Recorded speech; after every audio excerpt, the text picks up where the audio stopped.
तो hello guys, कैसे हो आप सभी लोग। मैं आ जाऊँ फिर से हेवनली डायमंड कल्टीवेशन सिमुलेशन का अगला पार्ट लेके। हमारा एमसी मुगी एवं सोंगवा और वो लोग जा रहे होते हैं और हमारा एमसी हमें बताता है कि 4 दिन हो गए हैं जब मैंने अपने सबऑर्डिनेट से अलग होकर सेंट्रल प्लेन की ओर गया था। थैंकफुली सीक्रेट चैप्टर में घुसपैठ करने के बाद हम सोंगवा की टेलीपोर्टेशन एबिलिटी का यूज करके भागने में सफल रहे और टाइम थोड़ा पीछे जाता है। सोरियोंग हमारे एमसी से कहती है कि गुड लक कैप्टन। तो हमारा एमसी भी जाते हुए कहता है कि तुम सभी सेफ रहना। और हमारा एमसी बताता है मैंने भी एक सिमुलेशन चलाया ताकि मेक श्योर हो सके कि क्योंकि डिफिकल्टी लेवल समय एडजस्ट होने के बाद में इसका यूज नहीं कर पाया था और सिस्टम पे लिख के आता है आप किस तरह का सिमुलेशन चलाना चाहते हैं। तो हमारा एमसी कह रहा होता है कि ये देखने के लिए जांच करे कि क्या वो डेमन हमारा पीछा कर रहा है। तो सिस्टम पे लिख के आता है कि 30 मील के दायरे में कोई भी आपका पीछा नहीं कर रहा है। तो हमारा एमसी कहता है कि एज अ रिजल्ट हम सक्सेसफुली उस भयानक केओस से बच गए। और फिर प्रिजन का सीन दिखाया जाता है जहाँ मुगीम जा रहा होता है और कह रहा होता है, थक जाता और कहता है सोंगवा हम कहाँ हैं। तो सोंगवा कहती है कि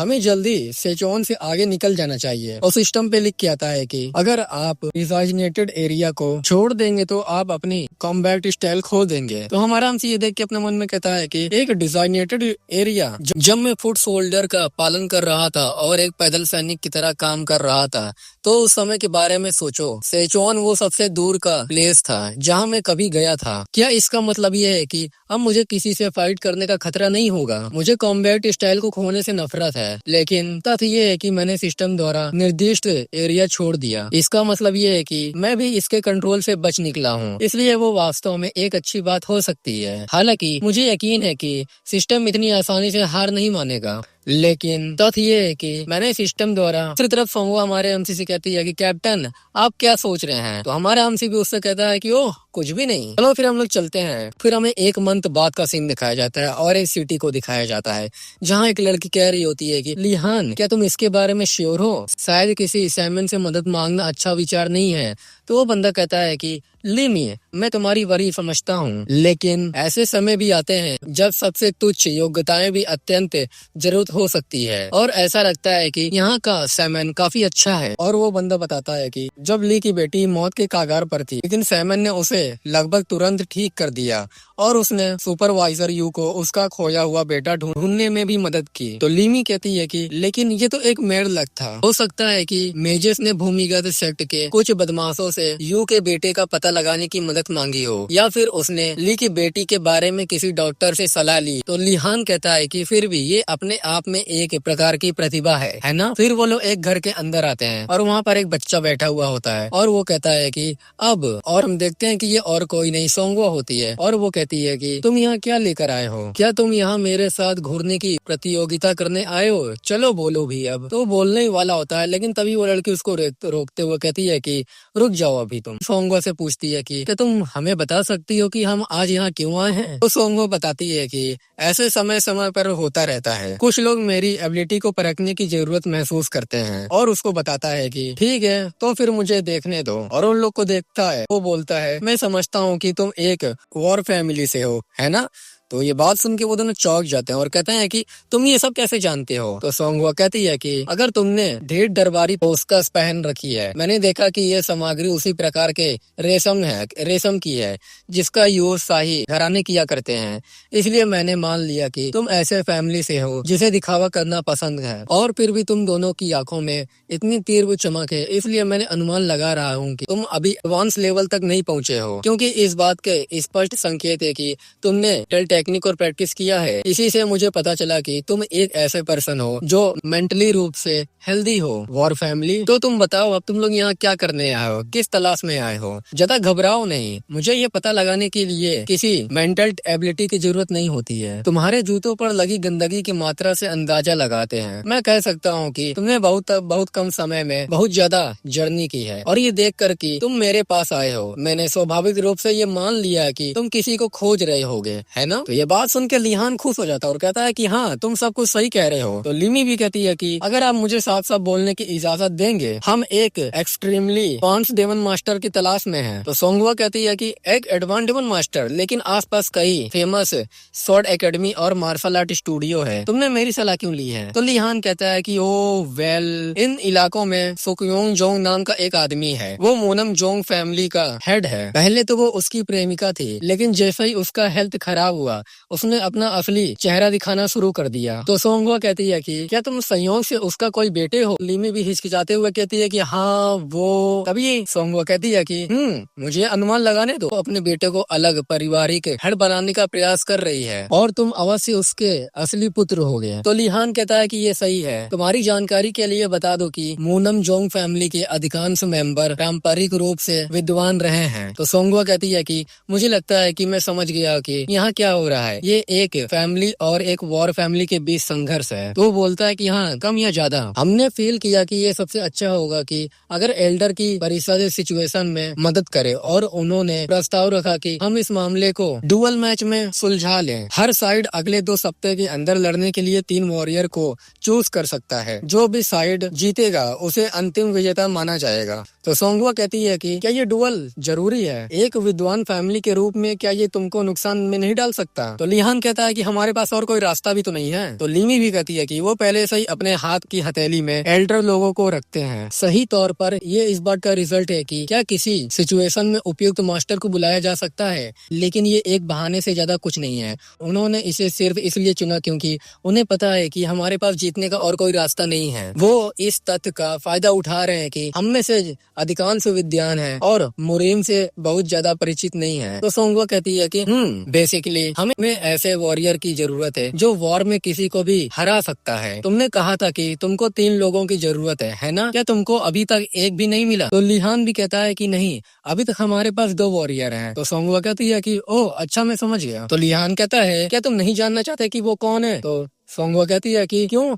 मुझे संदेह है कि वो बहुत अच्छे हैं। तो लिमी भी थोड़ा कहती है कि उनके बारे में बुरा मत बोलो, ठीक है? तो सोंगवा कहती है कि खैर, मैं एक स्पेशल रूप से स्किल वॉरियर को जानता हूँ, लेकिन इसमें थोड़ी सी समस्या है। वो लोग पूछते हैं कि आखिर क्या है? तो सोंगवा कहती है कि वो एक्सट्रीमली एक्सपेंसिव है। लिहान कहता है कि इससे कोई फर्क नहीं पड़ता, क्या तुमको पता है कि वो कितना है? सोंगवा कहती है कि कीमत पर मोल तोल करने की कोशिश भी मत करना, तुम कितना पे करने को तैयार हो। फिर सीन शिफ्ट होकर हमें कहीं और घर का सीन दिखाया जाता है, जहाँ एक ब्लू कलर की रोशनी निकलती है और हमें दिखाया जाता है कि हमारा एमसी कल्टीवेट कर रहा होता है और सिस्टम पे लिख के आता है आपने एडवांस डेमन मास्टरी के आउटर एक्सट्रीमिटी तक रीच कर लिए हैं, आपने heavenly ice and fire trap को लर्न कर लिया है, आपने अर्थ एनिहिलेशन ब्लास्ट टेक्निक को लर्न कर लिया है, आपने इन्फिनिटी विंड गॉड टेक्निक को लर्न कर लिया है। तो हमारा एमसी भी कहता है कि फाइनली मैंने इस लेवल तक रीच कर लिया है। मुझे यकीन नहीं है कि ऐसा इसलिए है क्योंकि मैंने ऐसे पहले भी किया है, लेकिन दोबारा उसी लेवल पर पहुंचने में ज्यादा समय नहीं लगा। तभी बाहर से आवाज आती है, मास्टर क्या आप वहाँ हैं? तो हमारा एमसी भी कहता है क्या ये तुम हो सोंगवा, चलो अंदर आ जाओ। फिर सोंगवा अंदर आती है तो हमारा एमसी भी कहता है कि सॉरी, मैं तुम्हारे साथ ज्यादा समय नहीं बिता पाया, मैं ट्रेनिंग में बहुत ज्यादा बिजी था। तभी वो हमारे एमसी को देख के चौंक जाता है और कहता है कि मास्टर आपने तो हायर लेवल मास्टरी तक लेवल तक पहुंच गए हैं। तो हमारा एमसी भी कहता है कि हाँ, और हमारे एमसी से कहती है कि ओह, मुझे उन लोगों से एक पत्र मिला जो डेवनकल में रह गए थे। तो हमारा एमसी उस लेटर को खोलता है और कहता है कि मुझे देखने दो। तो सोंगा पूछती है कि आखिर वो क्या है? तो हमारा एमसी भी कहता है कि ये न्यूज की हम अपने मिशन के दौरान मारे गए, इतना परेशान करने वाला था कि लॉर्ड गोनमा ने हमारे शौक में कई बार भोजन छोड़ दिया और एल्डर योमगी गैल ने मुगी की मौत के बारे में सुनकर वास्तव में कुछ आंसू बहाए, जो उसके लिए काफी अनयूजुअल है। कुछ अच्छी खबरें भी हैं, डोरियम को डेड स्पिरिट कंपनी के कैप्टन के पद पर प्रमोट कर दिया गया है। ये बात सुन के तो सोंगवा कहती है कि क्या सच में? तो हमारे एमसी कहता है कि मैं श्योर हूँ वो एक ग्रेट कैप्टन बनेगा। ये देखते हुए कि बहुत ज्यादा खबर नहीं है, ऐसा लगता है कि सभी ने हमारी मौत की कहानी को वैसे ही एक्सेप्ट कर लिया है जैसा हमने प्लान बनाया था। तभी हमारा एमसी सोंगवा के बगल एक बैग देखता है और पूछता है कि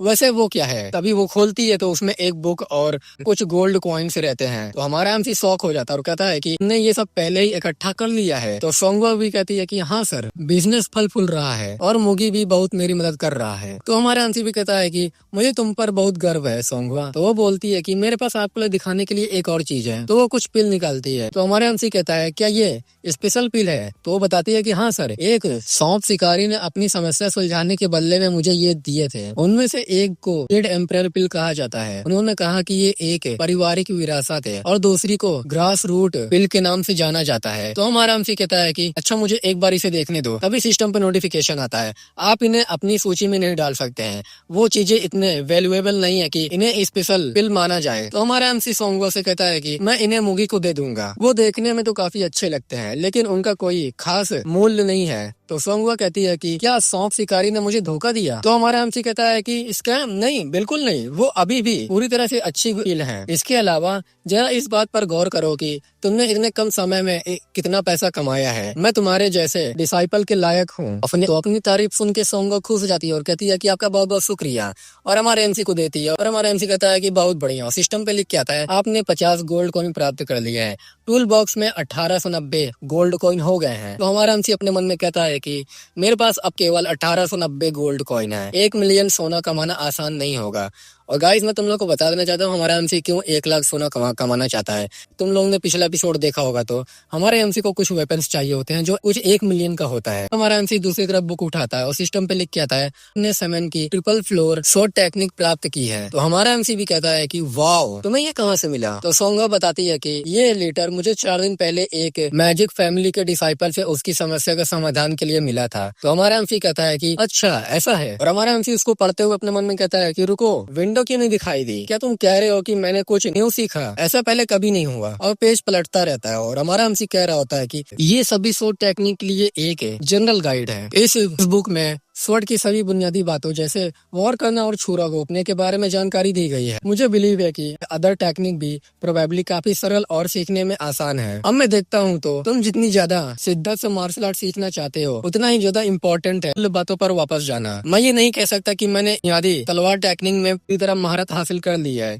जब तक कि मैं कम से कम एक सुप्रीम डेमन या एक मिड मास्टर नहीं बन जाता। और हमारा एमसी सोंगवा से कहता है कि सोंगवा तुम्हारा शुक्रिया, बुक मेरे लिए बहुत ज्यादा यूज में है। हमारे एमसी से वो कहती है कि ओ और मुझे आपको कुछ इम्पोर्टेंट बात बतानी है। आज सुबह मुझे मोनंग जोंग फैमिली से एक रिक्वेस्ट प्राप्त हुआ है, ये काफी इंटरेस्टिंग लगता है। तो हमारा एमसी कहता है कि सच में मुझे इसके बारे में सब कुछ बताओ। फिर हमें रात का सीन दिखाया जाता है जहाँ वो दोनों बैठे हुए होते हैं और हमारा एमसी कहता है कि और उन्होंने कितनी पेशकश की? वो बोलती है कि 5000 सोने के सिक्के। तो हमारा एमसी भी कहता है कि क्या ऐसा है? मुझे लगता है कि मोनंग जोंग फैमिली बहुत ज्यादा अमीर नहीं है, ये कोई बड़ी रकम नहीं है क्योंकि उनके फैमिली का भाग दांव पर लगा है। तो सोंगवा कहती है कि मैंने भी पहले कभी उनके बारे में नहीं सुना था। तो हमारा एमसी भी कहता है क्या उन्होंने तुमको डाउन पेमेंट की? तभी वो 100 गोल्ड कॉइन निकालती है और कहती है कि हाँ सर, उन्होंने एक सोने का सिक्का पहले ही दिया था। और सिस्टम पे लिख के आता है आपने 100 गोल्ड कॉइन ऑब्टेन कर लिया है।